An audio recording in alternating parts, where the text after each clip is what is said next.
The Betrayal. Written by Martin Hedgren. This is for the most part a true story. The names are not real names, the setting is different, but what happened is true. How do I know that it is true, you might ask? I know this because it was told to me directly by the victim. I have seen the damage caused and dealt with some of the psychological aftermath. There are laws that govern what I can say and what I cannot say. Chapter 1. St. Mary's County in southern Maryland is a great place to raise a family. Back in the 1960s, it was all farmland, but with the naval base being built, the county expanded at a rapid pace, and today you will find all the stores and conveniences that you'd come to expect. The school system has kept up with the high number of people moving to St. Mary's, and things are overall good. Like all communities, St. Mary's County also has a drug problem. You can pretty much find any drug that you are looking for. Easiest place to find them will be at the Wawa or Sheetz gas stations, and they are everywhere. Some start using drugs at an early age, some at high school, and many by being prescribed pain meds from a doctor at some point. Leonardtown High School is not an exception, with drugs being sold in corridors and in the classrooms. All the kids know who is dealing, but nobody is telling. If you tell, you may get hurt in retaliation, and you learn to stay away from certain kids. Joshua Brown just started school as a senior. His family had been in southern Maryland since the beginning of time, it seemed. Everywhere he looked, some relation or another lived, but he was used to it. This was his life, and as far as he knew, this is where he would stay. Josh lived with his family, his mom, dad, and a totally irritating little sister that was 12 years old. Their house was in a nice and quiet part of Leonardtown with mostly retired people that were in one way or another connected to the Navy. Josh did okay at school, but his grades had gone from straight A's to barely passing, and this led to constant arguments with his parents since they blamed it all on his online gaming. Sometimes he would stay up all night. He played Call of Duty together with his two best friends, and they had a successful team. They had entered competitions and ended up winning one and fatally kicked out in the first or second round. That had sucked. Kenneth Johnson was the son of a Navy captain. Kenneth had been brought up with strict, military-style rules. This had led to his mom and dad arguing a lot, and last year, they had divorced. Ken had moved with his mom from Leonardtown to an apartment in Lexington Park. This was a major change for Ken, since he no longer had everyday contact with his dad and only saw him at the weekends. The park was different, more violence, more drugs, and you had to know where to go and where not to go. Ken had started to stay at home more, and his online gaming had become his only outlet. Living in the park had meant that he did not have any other contact with his friends than what he got from school. He had continued at Leonardtown High since he was a senior, and there was just one more year until he graduated. It was difficult for Ken's mom. She worked full-time at Walmart and did the best she could. Ken's dad did not pay any child support since they had joint custody, but he did pay some of the rent, according to Navy regulations, Ken thought. Ken had gotten into a couple of fights at school and had to see the school counselor every week. That did not help him any. It was more like a chore, and he did not like her in the first place. The long nights at the computer did not help, but cocaine did. He had used cocaine for 6 months, and it helped him stay awake. Call of Duty was usually played in the evenings and late nights, and with school the next day, well, coke helped. He became very involved in the game and started showing violent tendencies at school. Ronald Stevens had grown up on the family farm located just a couple of miles outside of Leonardtown, Maryland. The farm did not produce anything these days, and the fields were leased out to other farmers. It was a good-sized farm with 25 acres, a 2-story house, with a basement and a large barn. The barn was transformed into a shop, and Ron's dad had a car project going on. Ron's girlfriend, Lisa, lived in Leonardtown with her parents. This was not a serious relationship, and they both knew it, but why not? They had some arguments lately, mostly that Ron spent too much time online with his friends and not with her. Ron's cocaine use had not helped this relationship in any way. It was Ron's friend, Ken, that got him into using since they both were on the same team, playing Call of Duty. There was a third guy, Josh, but he did not want any part of the cocaine and sometimes he made mistakes in the game due to being tired. This was something that Ron and Ken had discussed, and they were thinking about kicking him off the team and replacing him with someone that was more willing to commit 100% to the team. Call of Duty is a violent war-based game. Kill the enemy by any means, be faster, be tougher, and use a team strategy. Ken had always been partial to using a knife. He had several knives in his room. They were of different styles and sizes, from Rambo knives to thin, long-bladed knives. They played the game, each at his own house, and they communicated continuously as they used their predetermined strategies. More than once, they had had problems with setting a plan into action since Josh, at times, lagged behind. This was cause for irritation since Call of Duty is a very fast-paced game. Ron and Ken snorted cocaine throughout the game when they felt like they needed an extra power boost. Josh did not. Sometimes they blamed Josh if they lost. Today was a Wednesday and this weekend was an off weekend since no gaming competitions were scheduled. Ron and Ken had been partying pretty hard and they kept it going, both staying home from school. Their supply of cocaine dwindled and by Thursday evening they were all out. They called the guy that they usually bought from, and he was out of powder cocaine. But he offered them something a lot better, he said. Crack. Chapter 2. Returning to Ron's house with a good supply of crack cocaine, they went to Ron's room. As they walked up the stairs, Ron's dad reminded him, "We will be leaving in about an hour. Do you have everything that you need since we won't be back until Sunday evening?" "Yes, I have everything I need," Ron yelled back, grinning at Ken. Ron's parents were leaving town for the weekend to go to some resort somewhere. Ron did not really care as long as they left. He would have the house to himself. They had never tried crack before and were a little bit hesitant. The guy that they bought the stuff from had given them a couple of glass vials and some small copper suds that they were supposed to use as filter. First, put the filter in and second, put a piece of crack in the glass vial, and then they were supposed to use a cigarette lighter and inhale the vapors from the crack cocaine. After Ron's parents left, Ron was the first to try. He inhaled the vapor, waited, and nothing. He tried it again, and this time it hit him as a sledgehammer. "Gosh," he said, "this is the best ever, dude. Here, try this," he said as he handed the glass vial to Ken. Ken tried it and had the same experience as Ron did. They both hoot and hollered. "We are so going to party this weekend," Ken said. "Are you going to get Lisa to come over?" Ken asked. "Hell no, dude. She would totally freak out and I don't want any more problems, okay? I get it," Ken said. They spent the rest of the day, into the night, smoking crack. They were as high as kites, doing all kinds of crazy stuff. They prank called people. At one point they called the school and said that they had placed a bomb somewhere in the school. It later turned out that they had called the wrong number, and it was the custodian's office phone with an answering machine. By the time that the school got the information from the custodian, things had turned extremely bad in so many ways. Late at night, they finally fell asleep. Josh woke up early, according to his standards, around 9 a.m. on Friday morning. This was not a school day. The teachers were having a conference of sorts. They did that a lot, and everybody thought it was just an excuse for an extra day off. Nobody complained, though. He went to the bathroom and afterwards to the kitchen. As he entered the kitchen, his mom and dad were sitting at the table.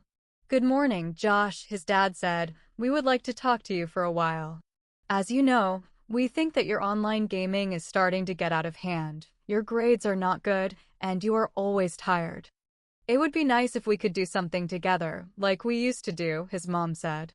"There is a lawnmower race at the fairgrounds tomorrow," his dad said, "and we are thinking about going, and we would like it very much if you would go with us. It could be fun." Josh shrugged his shoulders. "Sure, I come." "Now for the more serious part," his mom said. You will have to stay off your computer today and tonight, just so that you can catch up on your sleep. This is important to us since we care very much about you, and I hope that you will agree to do this." Josh thought about this for a while. His whole life revolved around the computer, gaming, social networks, and such. But at the same time, he did not want to upset his parents, and they had been civil. Not yelling at him like they usually did when it came to his gaming, so, okay, but just for today and tonight. So, what am I going to do instead? He thought, at least I still have my phone. Later that day, Josh realized that being without his computer turned into being a serious problem. He had absolutely nothing to do. He was at the point where he actually went into the kitchen and sat down. Then he surprised himself. He started a conversation with his mom. It felt pretty good. They used to do this a lot, and he could see that his mom enjoyed it and that it made her happy. Ron and Ken both woke up around noon on Friday. They talked nonstop about yesterday, how high they had been, the silly stuff that they had done. "How much did we use?" Ken asked. "Damn, we are empty," Ron said with laughter boiling inside of him. "I'm still fucked up," he said. "We just have to get some more of this stuff. My dad has a stash in his and mom's bedroom, about a $1,000. We can take some of that." "Abso-fucking-lutely," said Ken. They got somewhat cleaned up and drove to a place in the park where their dealer lived. They bought $500 worth of crack cocaine and some small pieces of paper with Mickey Mouse stamped on them, LSD. Once back at Ron's house, they smoked some more crack. Their conversation, messed up as it was, turned to Josh. "That prissy-ass piece of shit," Ken said. "We should teach him a lesson, knock him off his high horse. You know that he thinks that he is better than us, right? Yeah, we need to fuck him up. We can slice him with 1,000 cuts," Ron chimed in. In their drug-hazed state of mind, they started talking about how they could do this. They went down to the basement and found an old chair. It was basically just the frame of the chair left. It should have been tossed a long time ago, but somehow, it was still down here. They brought it out and placed it close to the furnace. There was a concrete floor, and they discussed ways of securing the chair since they did not want for Josh to thrash around and make the chair fall over. No, they could not find an easy way to secure the chair, but in the ceiling, there was a heavy-duty hook that had been used in the old days for cutting up deer and other wildlife that was hunted. "That will work perfectly," Ken said. "We can put a rope around his neck and attach it to the hook. That will keep him from falling." They both started laughing. "That's what it was meant for," Ron said. They set everything up, the rope, the chair, and last, Ron got a bunch of knives from the kitchen. There had a total of 12 knives, all shapes and sizes, and they played around with them for a while. They were all sharpened and ready for whatever was thrown their way. Up until this point, it had been more of a joke, but as they prepared, seriousness was settling in on both of them. Still determined, they smoked more crack and did their first acid. Chapter 3. It was late afternoon on Friday when Josh got a phone call from Ron. Josh, not being able to be on his computer, was bored, and when Ron told him that he had the house to himself and asked Josh to come over, Josh jumped at it.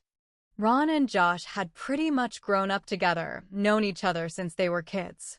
Ken had come into the picture in high school, and all three of them had been really tight, especially after they formed a team, playing Call of Duty. Josh had spent a lot of time with Ron at the farm. First, his parents had driven him since it was a bit remote, and when he got his driver's license and a Toyota Camry last year, he drove out there at least once a week. The Camry was old. It had 225,000 miles on it, but it was a Toyota and they never die. As Josh left the house, he yelled out, to no one in particular, "I'm leaving." He could hear his mom say something, but not what she said. It was not important, and he was already at his car anyways. It started and he was on his way. Ron's house had a long one-lane road leading to it. The road went through fields, and it led directly to the farmhouse. Nobody else used this road since it was private and did not have an outlet. Josh gunned it down the dirt road, kicking up dust. just because it was fun and he was in a good mood. With no computer, he was glad to have something else to do. Maybe they could throw a party or something. He'd talked to Ron about it. He parked behind the house. Ron's parents did not want cars in front of the house and walked up to a side door that they always used. Ron opened the door as he approached. "Hey dude, come in, I have something to show you," Ron said. As Josh entered through the door, Ron said, "Josh, take a look at this," making Josh turn away from the door as it closed. Behind the door, Ken had been hiding, holding a baseball bat. Ken swung the bat, and it hit Josh in the back of the head. Josh went down immediately, and he was out cold. "He's out. Grab his legs. Let's get him downstairs and on the chair," Ron said. Ken was so high on drugs that he was laughing and thought that this was hilarious. "Did you see him go down? I hit him hard," he kept saying. They managed to get Josh into the basement and dragged him to the chair. They undressed him down to his boxers. Placing him in the chair proved to be difficult. "God damn, dead weight is heavy," Ron said. Ken just kept on giggling. Finally, they got him into the chair. Since the chair did not have a back cover to lean against, there was just the frame. They took part of the rope and wrapped it around Josh so that the frame held him up. They took the other rope that they had prepared, attached it to the hook in the ceiling, and placed it over Josh's head. Then they tightened it around his neck. Josh was still unconscious, and there was some blood coming from his nose. "He is still out. Let's do some more acid before he comes to," said Ron. "Is he breathing, by the way?" Ken said. "I don't know, check." Ron checked Josh's breathing. "Yeah, he is breathing." They had placed a table 5 feet away from the chair where they had the knives laid out. The knives were sorted in order of size and shape. They had also placed heavy-duty construction plastic sheets on the floor. It covered all, from wall to wall, since they knew that there would be blood, maybe lots of it. Another 20 minutes went by and Josh was still out. Ken started to get impatient. He found a bucket and filled it with water and walked up to Josh, emptying the bucket over Josh's head. Josh slowly regained consciousness. At first, he only knew that his head hurt very badly. He vomited. He had no idea where he was, what was happening, or why. Faintly, he could hear yelling and laughter. As he leaned forward, something was holding him back, something around his neck. He slowly opened his eyes and saw Ken's grinning face. "You're awake?" "You sack of shit," Ken said, and slapped him hard across his face. Josh jerked his head back, still not clear as to what was happening. Ron stood at the table, looking at the knives. He picked out the one with the sleek, thin, and long blade. The blade could bend. A fillet knife. Perfect, he thought. Ken had tightened the rope around Josh's neck so that Josh was sitting upright. Ron walked so that he stood behind Josh, and with the knife, he cut a long, deep gash from Josh's left shoulder all the way down to his right side. The cut was deep, but not too deep. Ron cut slowly. Josh screamed. The pain was excruciating. He had a hard time breathing. "Why are you doing this?" Josh yelled out. This met with drug-induced laughter from both Ron and Ken. "Fuck you. You think that you are so much better than us, don't you?" Ron yelled back at him. Ken had found a knife that he liked. It was a large knife, and he held it up in front of Josh. "How do you like this one?" he asked. Josh did not answer him. Ken slashed Josh over his right side thigh. More screaming from Josh. "Hey," Ron said, "he is bleeding too much. I know what we can do about that." Ron left the room for a minute and came back with his mom's iron, the one she used for ironing clothes. Ken saw it and started laughing so hard that he almost choked. Ron hooked the iron up, and they waited for it to heat up. While they waited, they continued cutting Josh.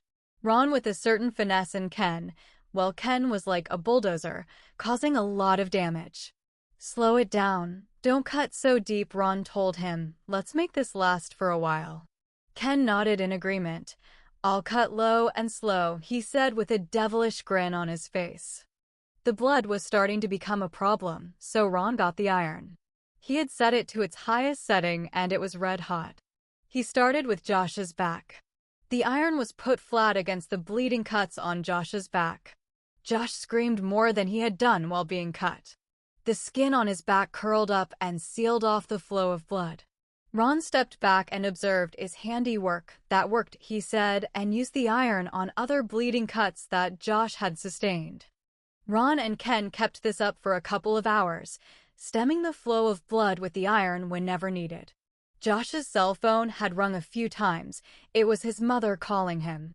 Ken had simply put the phone on the concrete floor and stepped on it, destroying it. Josh was by now semi-conscious, and Ron and Ken decided to take a break. Ron told Ken to take Josh's car and park it inside the barn, just in case. After that was done, they fried some hamburgers, watched TV for a bit, and smoked some more crack cocaine. They returned downstairs and continued torturing Josh throughout the evening and night. By Saturday afternoon, they were running out of drugs, and the excitement that they had felt when they started had wore off. Josh was barely alive, and they knew that he was dying. Chapter 4. Ron went outside and pulled his car up to the side door of the house. It was a Chevrolet Nova 2 1966 that was one of the fastest street cars in St. Mary's County. He had put an LT4 from a Corvette in it, and it was supercharged with 2-inch straight copper pipes for exhaust. It sounded mean and very loud. Maryland does not have a noise law when it comes to vehicles. But more than that, it had a good-sized trunk. Together, they managed to drag Josh from the basement and put him in the trunk. Josh looked alien. His body was filled with cuts, some deep, some not. His skin was like the skin you would expect to see on a burn victim, except for it was not black. It was a bluish-gray color with smeared blood mixed in. They gathered the plastic that they had put on the floor and put that on top of Josh in the trunk. This was not easy since construction plastic is heavy and, in this case, painted with Josh's blood. For good measure, they threw the chair in the trunk as well. "I know exactly where we will go," Ron said as they got in the car. "It's just outside of Prince Frederick. We are going to Battle Creek Cypress Swamp. I've been there with my dad. It is a nature reserve, and it is remote and perfect." It took them about 45 minutes to get to Prince Frederick and another 15 minutes to find an entrance to the park. There was no guards or park rangers of this reserve, so, as far as Ron knew, nobody saw them as they entered state land. This park covers 100 acres, and some areas are very remote and not visited much. They found a spot 5 miles from the closest access road and next to a cell phone tower. To get there, they had driven across open flat areas and followed a fire break cut in the woods. The old Nova had done what they expected from it. They stopped next to the cell phone tower and pulled the plastic sheets, the chair and Josh out of the trunk, and left the same way they had come in. They left Josh to die, if he wasn't dead already. They also left the plastic sheets and the chair, full of fingerprints, without a second thought. Nobody would find it anyways, and it was sure to rain, and that would remove any evidence against them. As to Josh's body, well, a knife is a knife, and anyone could have done it. There was no way that it could be traced back to them anyway. Chapter 5. Late on Friday evening, Josh's parents started to wonder where Josh had gone.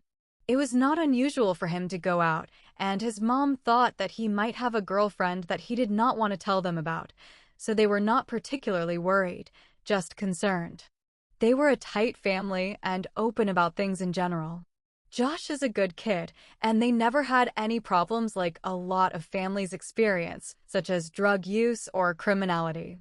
Josh was just an everyday good American kid with a great future if he would only stop this online gaming. Well, Josh's dad said he'd better get home soon since we need an early start for the lawnmower race in the morning. Josh's mom slept on and off that night, increasingly more worried about Josh and where he might be. As the sun was rising, she got out of bed and first thing, she checked Josh's room. The bed was untouched. She went outside to see if his Toyota was there. It was not. She woke her husband up and told him that Josh was not at home. She called Josh's phone a few times but got no answer. This was not like Josh. She called Ron but did not get an answer there either. She then called Ron's mother since she knew her, and she thought that wherever Ron was, Josh was sure to be. Ron's mom answered on the second ring. She said that they were gone all weekend, but Ron was supposed to be at home. As to where Josh was, she did not know. Worried that Josh could have had an accident, they called the St. Mary's County Sheriff's Department. No, they had no information as to Josh's whereabouts. There were no accidents or any other incidents last night that could have involved Josh. The deputy tried to calm her down, saying that Josh is a teenager. Last night was Friday night, and he is sure to turn up later this morning. He had probably been at a party or with a girl somewhere. Josh's mom thought that she may be overreacting a bit, and the conversation with the sheriff's deputy did calm her down. She kept calling Josh's phone, but now the calls went straight to voicemail. It was like he turned his phone off, and that made no sense. You know, her husband said, he is probably going straight to the fairgrounds. I'm sure that we will see him there. We need to leave in about an hour. When they arrived at the fairgrounds, they kept an eye out, looking for Josh. They did not see him at first, but figured that it was a big area, and they followed the crowd to the place where the race was being prepared. The lawnmowers are fast, and it is a special experience to see the races.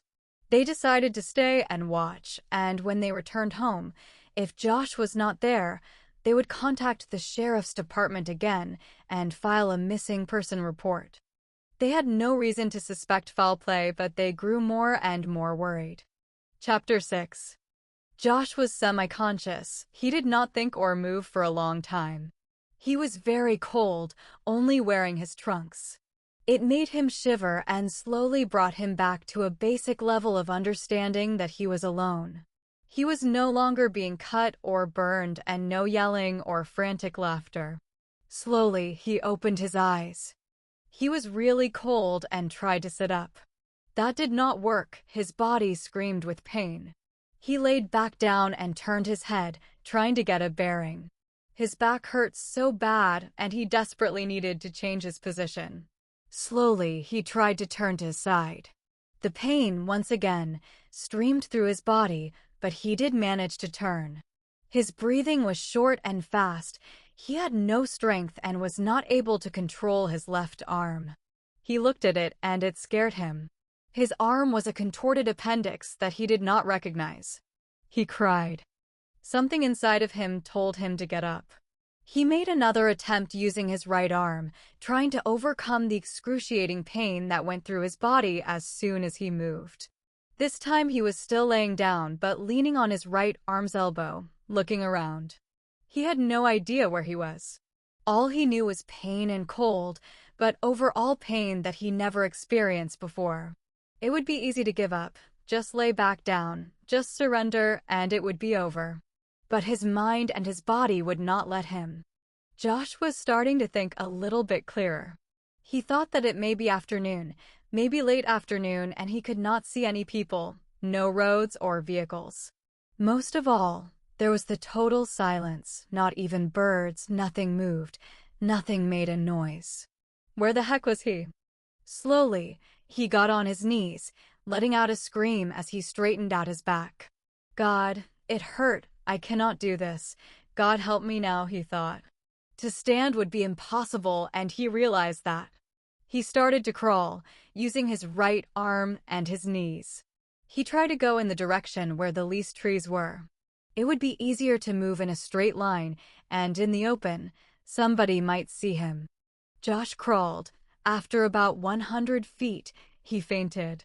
When he came to again, he thought that it was a bit darker, but his brain did not comprehend anything. He was operating on autopilot, and his body, or God, had taken over. He crawled again. This time it was a little bit easier. It seemed as if he had figured out a way where the pain, the terrible pain, was not as terrible. He crawled, screamed from pain every now and then, crawled some more. All of a sudden, it was pitch dark around him. Probably fainted again, he thought. Help me someone, he tried to yell out. It was nothing more than a whisper. I am not going to die out here. God will carry me, he said out loud, or in a whisper. He did not know, but inside his head, it was loud. Josh continued even though it was so dark that he did not know if he was going in the same direction or if he had been turned around. He was cold. He'd never been this cold before. He was shaking with cold, and then, suddenly, he was sweating profusely. His brain was not working right. Maybe that is a blessing, he thought. He rested, not knowing what time it was, how far he had managed to crawl. He realized that his brain did not fire on all cylinders, so he tried to think and get some order as to what had happened. Okay, he said to himself, I can move and I will continue until I can't anymore. Mom, Dad, and pain in the butt little sister Teresa, I love you very much. He looked up toward the sky and saw what could be city lights, reflecting against the night sky. That is the way I will go, he thought. Ron and Ken came rushing into his head. He pushed them away and said out loud, I cannot think about that now.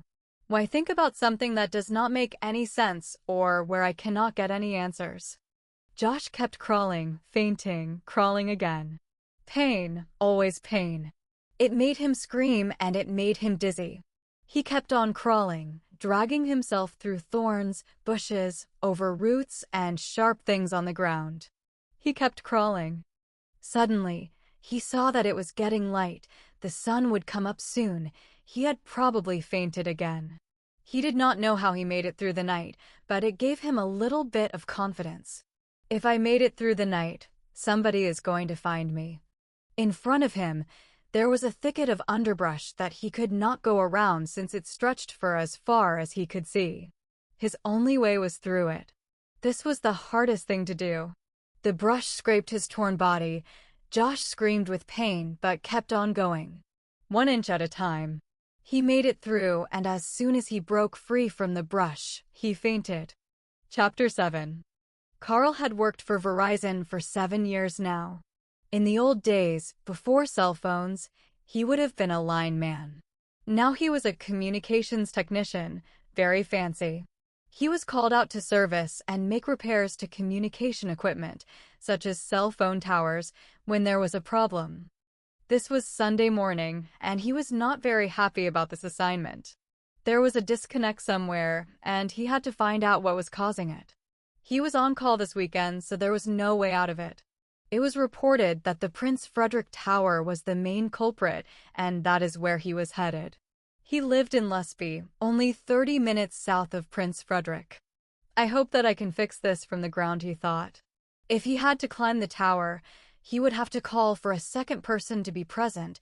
He was not allowed to climb a tower, being the only person on site in case something went wrong. When he arrived in Prince Frederick, he stopped at McDonald's for breakfast. After finishing his sausage biscuit, he drove to the locked entrance gate, unlocked the gate, and drove onto the narrow access road. He left the gate unlocked and open behind him. Hopefully this will not take too long, he thought. He was driving slowly as the road was narrow and full of potholes that he tried his best to avoid. After a few minutes of driving, he saw something beside the road on his left side.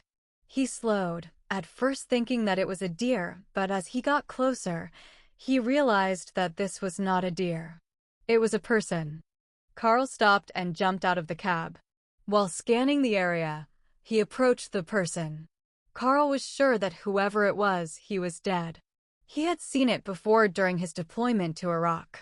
Carl bent down. Hey, you alive? He asked, not expecting any answer. A quiet groan, and Carl understood that this person was still alive.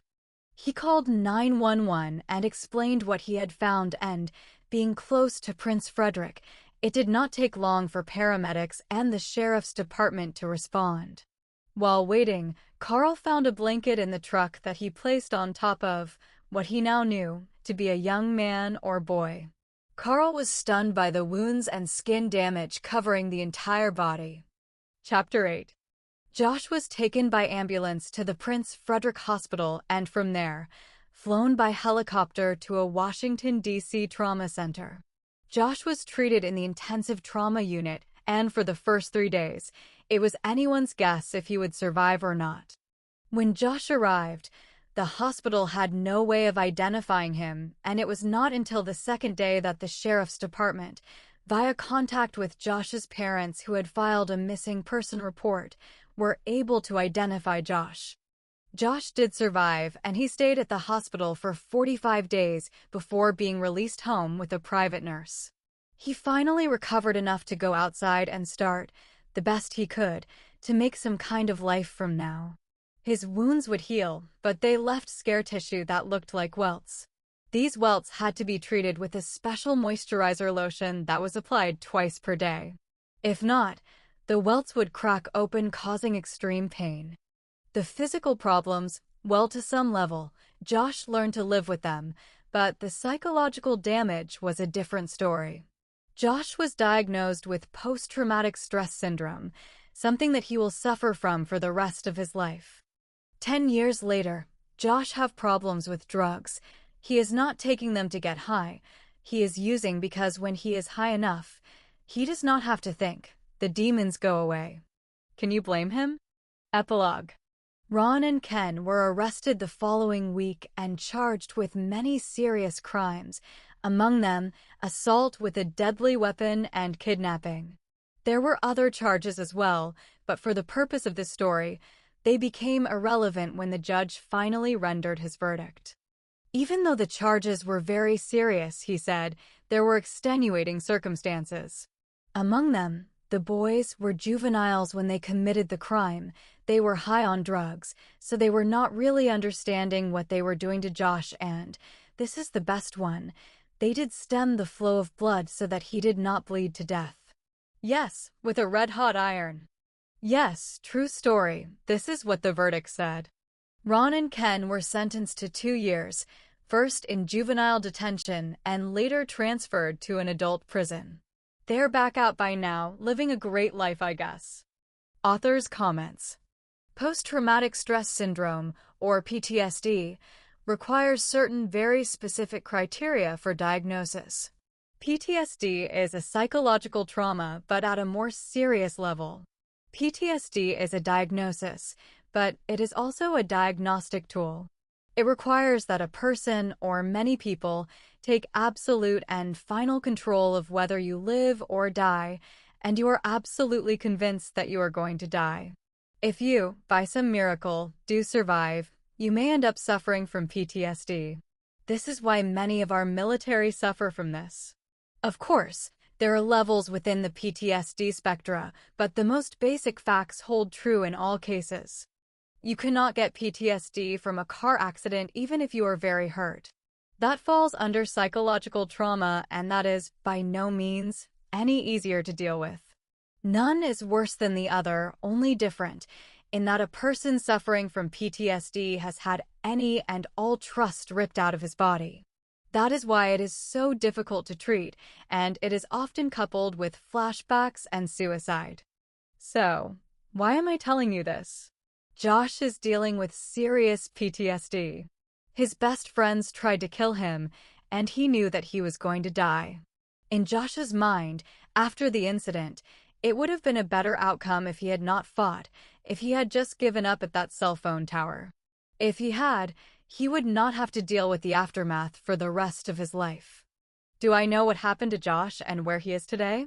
No, I do not, but I hope that he stayed in treatment and that he found a therapist that understands and who does not rely on cognitive theories, but who believes that long-term psychodynamic treatment is what Josh needs.